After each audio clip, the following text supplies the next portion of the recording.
स्वागत है आप सभी का कीर्तिमान डिजिटल क्लासेज में। दोस्तों आज की इस वीडियो में हम महत्तम समापवर्तक निकालना सीखेंगे, तो बिल्कुल ध्यान से समझिएगा। दो संख्याएं दी गई हैं 32 और 36। हमेशा ध्यान रखिएगा, आप दो या दो से अधिक संख्याओं का ही महत्तम समापवर्तक निकाल सकते हैं, किसी एक संख्या का आप महत्तम समापवर्तक नहीं निकाल सकते हैं। दोस्तों जैसे दो संख्याएं हैं 32 और 36, इन दोनों संख्याओं का हमें महत्तम समापवर्तक निकालना है। तो इस वीडियो में हम गुणनखंड विधि से महत्तम समापवर्तक निकालना सीखेंगे। दो संख्याएं हैं, पहली संख्या है 32 और दूसरी संख्या है 36। तो दोनों का सबसे पहले आपको करना होगा गुणनखंड। ठीक है, तो इस तरीके से आप गुणनखंड करेंगे। 32 में इकाई का अंक 2 है। जब भी इकाई का अंक 0 हो, 2 हो, 4 हो, 6 हो, 8 हो, तो गुणनखंड करने के लिए सबसे पहले 2 से भाग करते हैं। 2 से भाग करेंगे 32 में 16 आएगा। 2 से भाग करेंगे 8 आएगा। 8 में 2 से भाग करेंगे 2 चौक 8 हो जाएगा। 4 में 2 से भाग करेंगे 2 दूना 4 हो जाएगा। 2 में 2 से भाग जाएगा 2 एकन्नम 2 हो जाएगा। तो 32 का गुणनखंड इस तरफ आया है। इसी तरीके से आप 36 का गुणनखंड करेंगे। इकाई का अंक 6 है तो 2 से भाग करेंगे 18 दूना 36 होता है। ठीक है, 18 में इकाई का अंक 8 है, 2 से भाग करेंगे 9 हो जाएगा। 9 में 2 से भाग नहीं जाएगा, 3 से भाग करेंगे 3 त्रिक्का 9 हो जाएगा। 3 है तो 3 में केवल 3 से भाग जाएगा, 3 एकन्नम 3 हो जाएगा। देखिए दोस्तों 32 का गुणनखंड क्या आया, इस तरफ जो आया है गुणा करके लिख लेंगे, वही 32 का गुणनखंड होगा। तो 2 गुणे 2 गुणे 2 गुणे 2 गुणे 2। ठीक है, 36 का गुणनखंड क्या आया, तो 2 गुणे 2 गुणे 3 गुणे 3।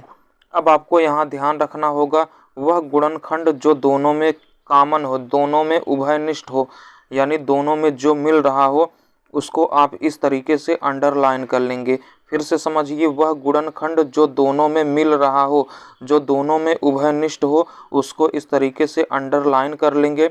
जो दोनों में नहीं मिलेगा उसको आप इस तरीके से काट देंगे या छोड़ देंगे। यहाँ 3 है लेकिन इसमें कहीं पर 3 नहीं है। यहाँ 3 है, इसमें कहीं पर भी 3 नहीं है। 2 है लेकिन अब इसमें कहीं पर भी 2 नहीं है। तो जो गुणनखंड नहीं मिलेगा उसको आप छोड़ देंगे। जो गुणनखंड मिलेगा वहाँ से आप एक एक अंक बाहर कर लेंगे। तो यहाँ से एक अंक बाहर करेंगे 2। ठीक है, इस गुणनखंड में से एक अंक बाहर करेंगे 2। अब इसका आप गुणा कर लेंगे, 2 दूना 4। यही दोस्तों क्या आएगा, HCF आएगा, यानी महत्तम समापवर्तक आएगा 32 और 36 का। उम्मीद है आप बिल्कुल आसानी से समझ गए होंगे। दूसरा क्वेश्चन देखिए, 36 और 100 का हमें निकालना है महत्तम समापवर्तक। तो सबसे पहले आप 36 और 100 का करेंगे गुणनखंड। ठीक है, इस तरीके से आप करेंगे। सबसे पहले गुणनखंड 2 से काटेंगे, इकाई का अंक 6 है तो 2 से काटेंगे 18 दूना 36 हो जाएगा। 2 से काटेंगे 9 हो जाएगा। 3 से काटेंगे 3 हो जाएगा। 3 से काटेंगे 1 हो गया। ऐसे आप तब तक काटेंगे जब तक कि 1 ना आ जाए। 100 में इकाई का अंक 0 है तो 2 से भाग करेंगे 50 दूना 100। 50 में इकाई का अंक 0 है, 2 से भाग करेंगे 25 हो जाएगा। 25 में 2 से भाग नहीं जाएगा, 5 से भाग जाएगा, 55 25 हो गया। 5 है तो 5 में केवल 5 से भाग जाएगा, 5 एकन्नम 5 हो गया। ठीक है, देखिए 36 का गुणनखंड क्या आया, जो आया है उसको लिख लेंगे गुणा करके। इस तरफ जो आया है गुणा करके लिख लेंगे, 2 गुणे 2 गुणे 3 गुणे 3। ठीक है, ये क्या आया 36 का गुणनखंड। इसी तरीके से 100 का गुणनखंड क्या आया है, 2 गुणे 2 गुणे 5 गुणे 5। ठीक है, अब आप क्या करेंगे, वह गुणनखंड जो दोनों में क्या हो, उभयनिष्ठ हो, दोनों में जो कॉमन हो।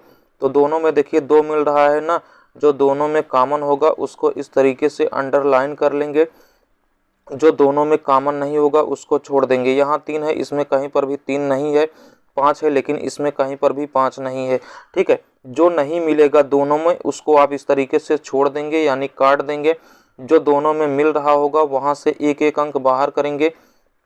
एक अंक बाहर करेंगे 2 और यहाँ से एक अंक बाहर करेंगे 2। ठीक है, गुणा कर लेंगे तो 2 दूना क्या हो जाएगा, 4 हो जाएगा।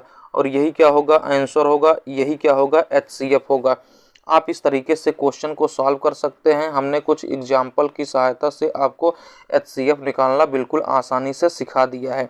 तो इस तरीके से कोई भी संख्या हो तो आप उसका गुणनखंड कर लेंगे। जो भी संख्याएं दी गई हों, चाहे 2 संख्या हो, 3 संख्या हो, 4 संख्या हो, उन सभी संख्याओं का आप गुणनखंड करेंगे। फिर क्या करेंगे, वह गुणनखंड जो सब में उभयनिष्ठ हो, जो सब में मिल रहा हो, उसको अंडरलाइन कर लेंगे।